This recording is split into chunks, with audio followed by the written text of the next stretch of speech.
రాష్ట్ర ప్రభుత్వం ఈ రోజు 18/12/2023 అంటే ఇవాళ 20 తారీఖు వచ్చినాం 2 రోజులను తీసేస్తే 18/12/2023 నాడు ఈ రాష్ట్ర ప్రభుత్వం మీద ఉన్న అప్పు 7,22,788 కోట్లు.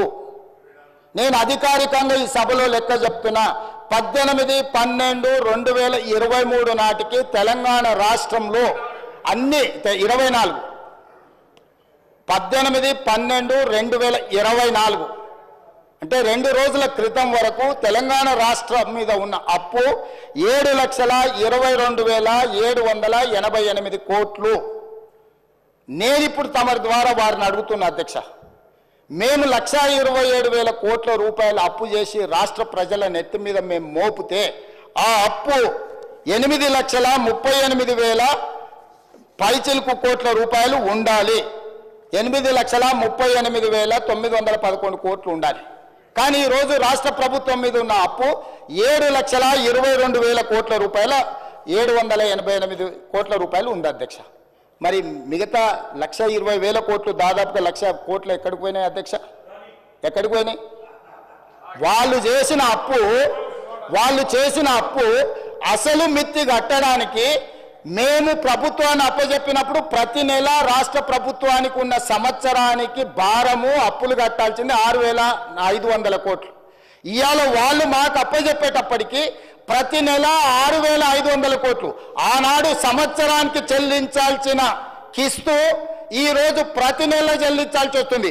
1,27,000 కోట్ల రూపాయల అప్పులు తెచ్చి మేము గజ్వేల ఫామ్ హౌజులు కట్టుకోలే, జన్వాడల ఫామ్ హౌజులు కట్టుకోలేదు, మోయినాబాద్ల ఫామ్ హౌజులు కట్టుకోలేదు, లేకపోతే ధరణిలో మేము భూములను కబ్జా పెట్టుకోలే. ఎక్కడికి పోయినాయి అధ్యక్ష?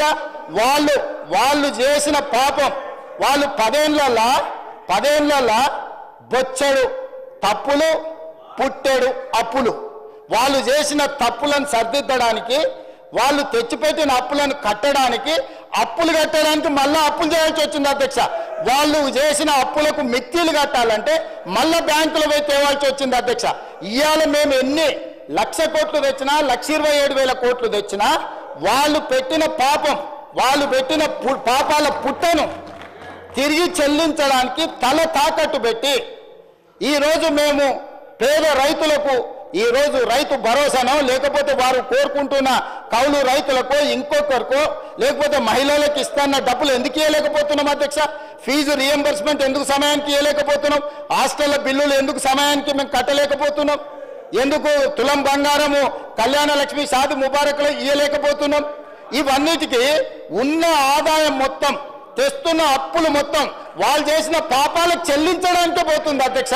ఇదే 1,27,000 కోట్లు, ఇదే 1,27,000 కోట్లు నా దగ్గర ఉంటే వాళ్ళు చేసిన పాపాలకు, వాళ్ళ తప్పులకు, వాళ్ళ అప్పులకు చెల్లించే భారం నా మీద పడకపోయి ఉంటే ఈ 1,27,000 కోట్లతోని తెలంగాణ రాష్ట్రంలో అద్భుతాలు సృష్టించటోని అధ్యక్ష. నేను ఏ రైతు కూడా అన్ని పండించిన పంటలకు గిట్టుబాటు ధర ఇచ్చి ఉండేటోని అధ్యక్ష. ఉండుంటే ఏ పిల్లవాడికి కూడా ఫీజు రియంబర్స్మెంట్ ఒక్క రోజు కూడా బకాయి లేకుండా చెల్లించటోని అధ్యక్ష.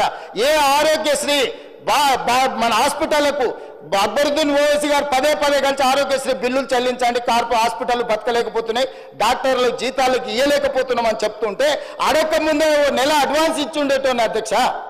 ఇవాళ ఈ రాష్ట్రంలో సంక్షేమ పథకాలు, అది రైతు భరోసా కావచ్చు, లేకపోతే రైతు రుణమాఫీ కావచ్చు, లేకపోతే ఫీజు రియంబర్స్మెంట్ కావచ్చు, ఆరోగ్యశ్రీ కావచ్చు, లేకపోతే పేద ప్రజలకు ఎన్నికల్లో ఇచ్చిన 6 గ్యారంటీలలో ఏదైనా ఒక గ్యారంటీ ఆలస్యమైందంటే ఆ పాపం ఈ పాపాత్ములదే అధ్యక్ష. ఈ పాపాల భైరవులు రాష్ట్రాన్ని అమ్మేసి, కోకపేట అమ్మిరి, ఔటర్ రింగ్ రోడ్ అమ్మిరి, హైదరాబాద్లో భూములు అమ్మిరి, హైటెక్ సిటీ అమ్మేసిరి, ప్రతిదీ అమ్మేసింది అధ్యక్ష. వైన్ షాపులు లాస్ట్కు మన ఏమంటారు మన బలహీనతను కూడా 6 నెలల ముందుగానే అమ్మేసుకున్నారు అధ్యక్ష వైన్ షాప్ల పేర్ల మీద. ఒక్క వైన్ షాప్ ఇస్తామంటే 100 అప్లికేషన్లు తీసుకున్నారు, వాళ్ళ పైసలు కూడా వాపసు ఇవ్వలేదు అధ్యక్ష. పాపం ఏదో వ్యాపారం అవుతుందని వాడు 50,000 కడితే 1,000 కోట్ల రూపాయలు అవి కూడా కొల్లగొట్టి, అంటే వ్యసనాలు ఉన్న వాళ్ళను కొల్లగొట్టారు, వ్యాపారాలు చేసిన వాళ్ళని కొల్లగొట్టారు, 60 ఏళ్ళు మనం సృష్టించిన సంపదను కొల్లగొట్టారు, కాంట్రాక్టర్ల పేరు మీద కొల్లగొట్టారు, బ్యాంకుల పేరు మీద